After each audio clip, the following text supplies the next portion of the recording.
Bismillahirrahmanirrahim. Assalamualaikum warahmatullahi wabarakatuh. Apa kabar anak-anakku semua? Alhamdulillahirrahmanirrahim. Hari ini kita masih dipertemukan dalam bulan Ramadan, yaitu bulan yang penuh dengan rahmat, bulan yang penuh dengan makfirah, bulan yang penuh dengan itqun minanar. Anak-anakku semua, hari ini Ibu Lili akan memberikan materi tentang wawasan kebangsaan. Ada 4 pilar kebangsaan dalam bernegara. Yang pertama adalah Pancasila, kemudian UUD NRI 1945, yang ketiga adalah NKRI, dan yang terakhir adalah Bhinneka Tunggal Ika. Baik anak-anakku, ikuti terus karena nanti pada akhir materi ini ada soal yang perlu kalian kerjakan. 4 pilar kebangsaan bernegara. Yang pertama adalah Pancasila. Pancasila sebagai dasar negara dan ideologi nasional merupakan nilai-nilai Pancasila dijadikan landasan pokok, landasan fundamental bagi penyelenggaraan negara Indonesia. Nilai yang pertama dalam Pancasila adalah nilai ketuhanan. Nilai ketuhanan yang Maha Esa mengandung arti adanya keyakinan, pengakuan bangsa terhadap adanya Tuhan yang Maha Esa. Kemudian nilai yang kedua adalah nilai kemanusiaan. Nilai kemanusiaan adalah kesadaran, sikap, dan perilaku sesuai dengan nilai-nilai moral dalam hidup bersama atas dasar tuntutan hati nurani. Selanjutnya, yang ketiga adalah nilai persatuan. Nilai persatuan adalah usaha ke arah bersatu dalam kebulatan rakyat untuk membina rasa nasionalisme. Anak-anakku, nilai yang keempat adalah nilai kerakyatan. Nilai kerakyatan adalah pemerintahan dari rakyat, oleh rakyat, dan untuk rakyat dengan cara musyawarah melalui lembaga-lembaga perwakilan. Selanjutnya, nilai keadilan.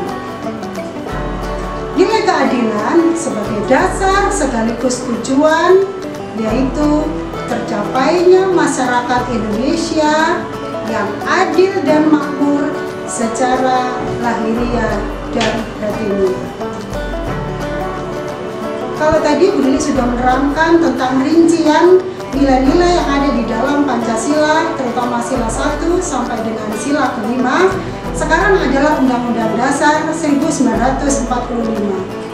Seperti kalian ketahui, sering Bu Lili terangkan, di dalam pembukaan Undang-Undang Dasar Negara Republik Indonesia tahun 1945 alinea keempat tertuang tujuan negara, yaitu yang pertama, melindungi segenap bangsa dan seluruh tumpah darah Indonesia.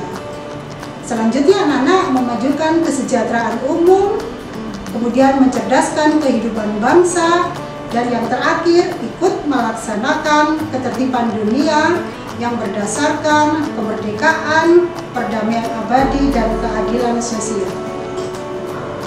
Pertanyaannya, mengapa wawasan kebangsaan itu begitu penting?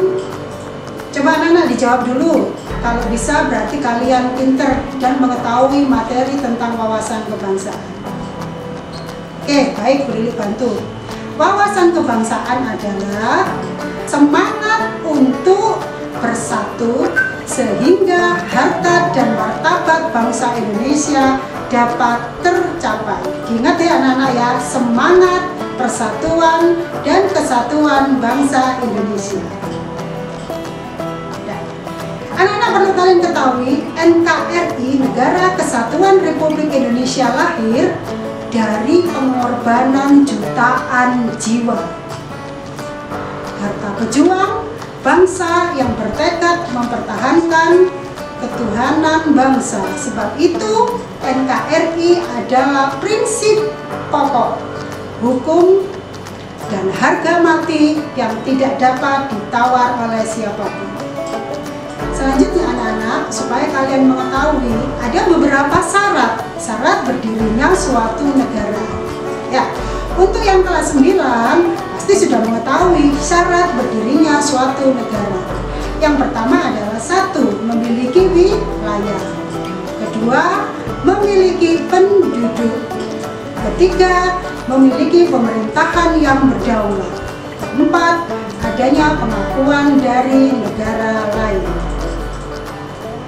Jadi, inti dari kebangsaan itu adalah Sumpah Pemuda yang menyatukan tekad menjadi bangsa yang kuat, dihormati dan disegani di antara bangsa-bangsa di dunia. Kita tidak akan pernah menjadi bangsa yang kuat, anak-anak, manakala kita secara individu ataupun kolektif tidak merasa memiliki bangsanya. Inti paham kebangsaan adalah pengertian tentang bangsa, meliputi bangsa itu, dan bagaimana mewujudkan masa depan.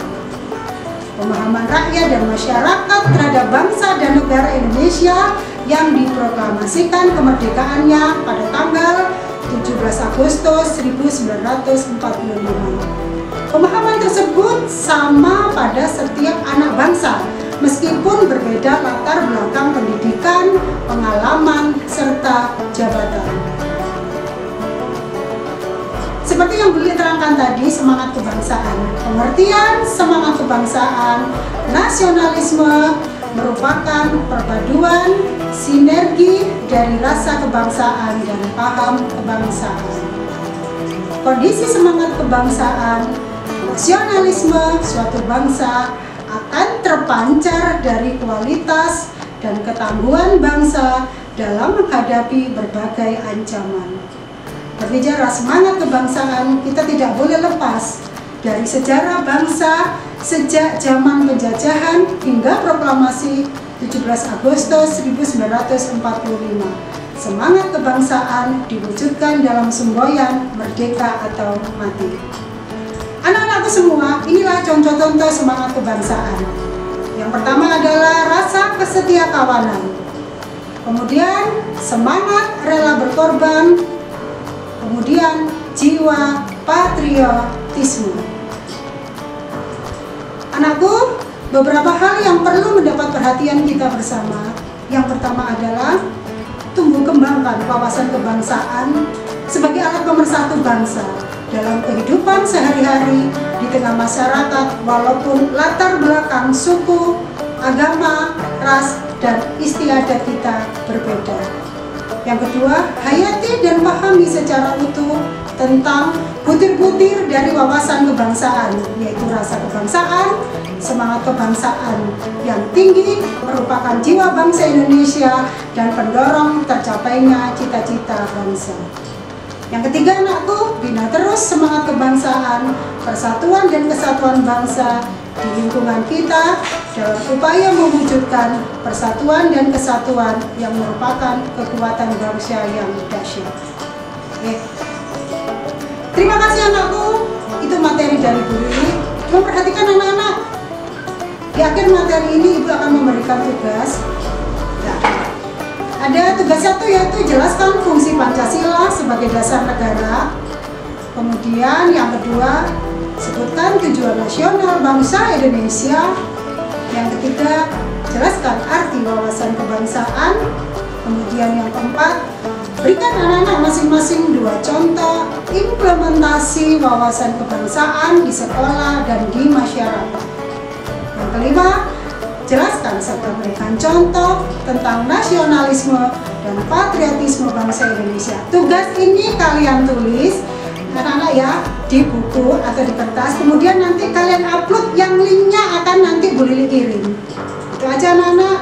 Terima kasih atas kehadirannya. Terima kasih mengikuti materi ini mulai awal sampai akhir. Tetap jaga protokol kesehatan. Mohon maaf segala kekurangan Bu Lili. Tetap menjalankan puasa anak-anak mulai awal sampai akhir. Boleh diakhiri. Assalamualaikum warahmatullahi wabarakatuh.